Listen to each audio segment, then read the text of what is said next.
Episode 1। सृष्टि की रचना कैसे हुई।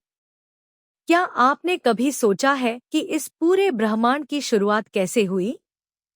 जब न धरती थी, न आकाश, न सूर्य, न चंद्रमा, तब क्या था? आइए जानते हैं सनातन धर्म की अद्भुत सृष्टि की कथा। कहानी। समय की शुरुआत से पहले चारों ओर केवल असीम जल और गहरा अंधकार था। इसे प्रलय काल कहा जाता है। उस अनंत जल पर भगवान विष्णु योगनिद्रा में विराजमान थे और उनके साथ थी माता लक्ष्मी। कुछ समय बाद भगवान विष्णु की नाभि से एक दिव्य कमल प्रकट हुआ। उस कमल पर ब्रह्मा जी प्रकट हुए। उन्होंने चारों ओर देखा, लेकिन उन्हें केवल अंधकार और जल दिखाई दिया। ब्रह्मा जी ने सोचा, मैं कौन हूँ? मुझे किसने बनाया? उन्हें कोई उत्तर नहीं मिला। तब उन्होंने हजारों वर्षों तक तपस्या की। अंत में भगवान विष्णु प्रकट हुए और बोले, हे ब्रह्मा, तुम्हें सृष्टि की रचना का कार्य सौंपता हूँ। भगवान विष्णु की आज्ञा पाकर ब्रह्मा जी ने सबसे पहले समय, दिशा, आकाश, वायु, अग्नि, जल और पृथ्वी की रचना की। फिर पर्वत, नदियां, समुद्र, पेड़ पौधे और सभी जीव जंतुओं का निर्माण किया।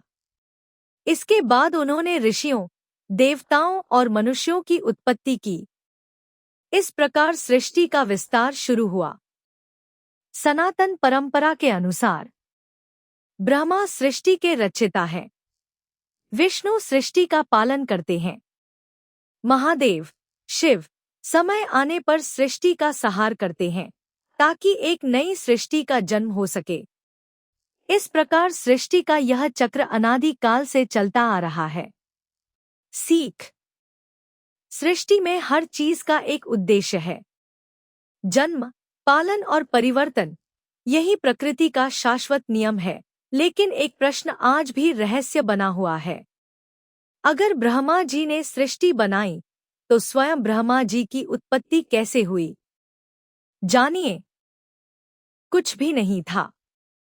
तब क्या था? कल्पना कीजिए। न धरती थी, न आसमान, न सूरज, न चांद। चारों ओर सिर्फ अंधकार और अनंत जल था। फिर अचानक कुछ ऐसा हुआ जिससे पूरे ब्रह्मांड का जन्म हुआ। अनादि काल में केवल अनंत जल था। उसी जल पर शेषनाग की शया पर भगवान विष्णु योगनिद्रा में विराजमान थे। कुछ समय बाद भगवान विष्णु की नाभि से एक दिव्य कमल निकला। उस कमल पर 4 मुख वाले ब्रह्मा जी प्रकट हुए। ब्रह्मा जी ने चारों दिशाओं में देखा, लेकिन उन्हें कुछ भी दिखाई नहीं दिया। उन्होंने सोचा, मैं कौन हूँ? मुझे किसने बनाया? उत्तर की खोज में उन्होंने लंबी तपस्या की। तब भगवान विष्णु प्रकट हुए और बोले, हे ब्रह्मा, अब समय आ गया है। तुम इस ब्रह्मांड की रचना करो। ब्रह्मा जी ने सबसे पहले 5 महाभूतों, पृथ्वी, जल, अग्नि, वायु और आकाश की रचना की। फिर पर्वत, नदियां, वन, पशु पक्षी, देवता, ऋषि और अंत में मनुष्यों का निर्माण किया।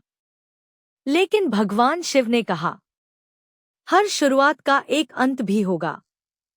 जब समय पूरा होगा, मैं इस सृष्टि का संहार करूंगा, ताकि एक नई सृष्टि जन्म ले सके। इसी तरह सृष्टि का चक्र, सृजन, पालन और संहार अनंत काल से चलता आ रहा है।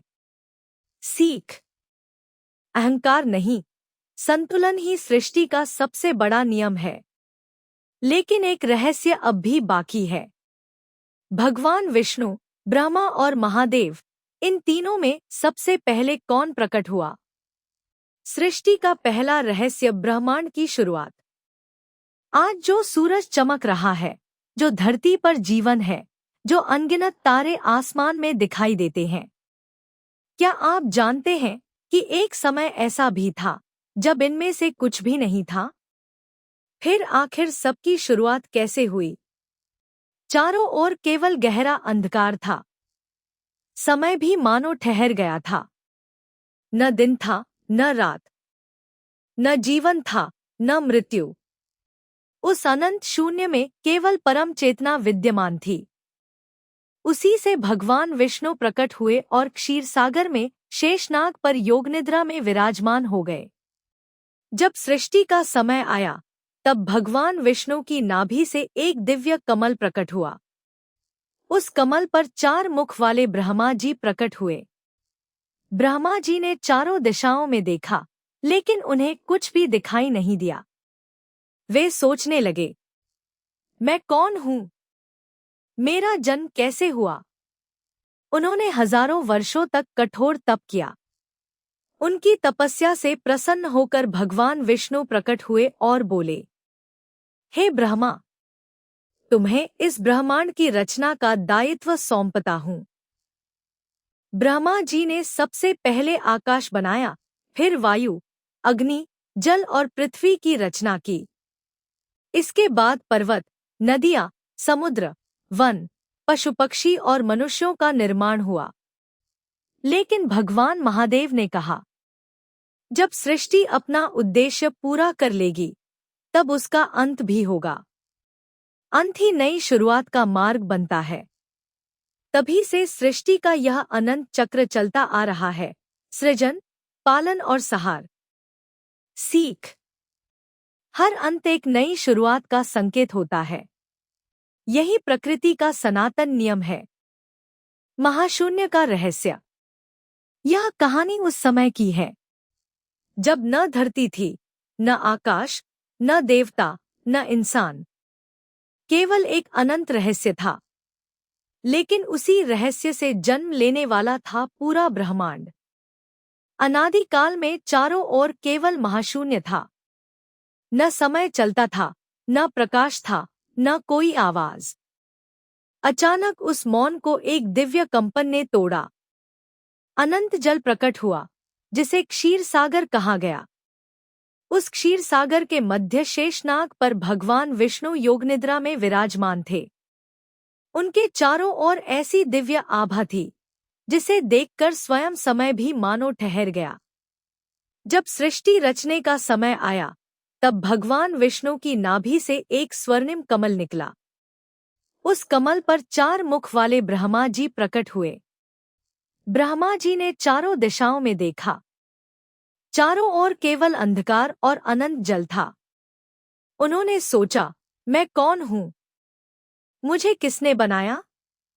और मेरा उद्देश्य क्या है? उत्तर पाने के लिए उन्होंने हजारों वर्षों तक तपस्या की। तभी एक दिव्य प्रकाश फैला और भगवान विष्णु प्रकट हुए। उन्होंने कहा, हे ब्रह्मा, तुम्हारा जन्म सृष्टि की रचना के लिए हुआ है। अब समय आ गया है कि जीवन का आरंभ हो। ब्रह्मा जी ने सबसे पहले पंचमहाभूतों की रचना की, आकाश, वायु, अग्नि, जल और पृथ्वी। फिर बने पर्वत, नदियाँ, समुद्र, वन, जीव जंतु, देवता, ऋषि और अंत में मनुष्य। लेकिन उसी क्षण एक दिव्य स्वर गूंजा, जिसका जन्म हुआ है, उसका अंत भी निश्चित है। यह स्वर स्वयं भगवान महादेव का था। उन्होंने कहा, जब सृष्टि अपने मार्ग से भटक जाएगी, तब मैं उसका संहार करूंगा, ताकि एक नई सृष्टि जन्म ले सके। तभी से सृष्टि का यह चक्र निरंतर चलता आ रहा है, सृजन, पालन और संहार। सीख। सृष्टि का सबसे बड़ा नियम परिवर्तन है। जो जन्म लेता है, वह बदलता है, और उसी से नई शुरुआत होती है।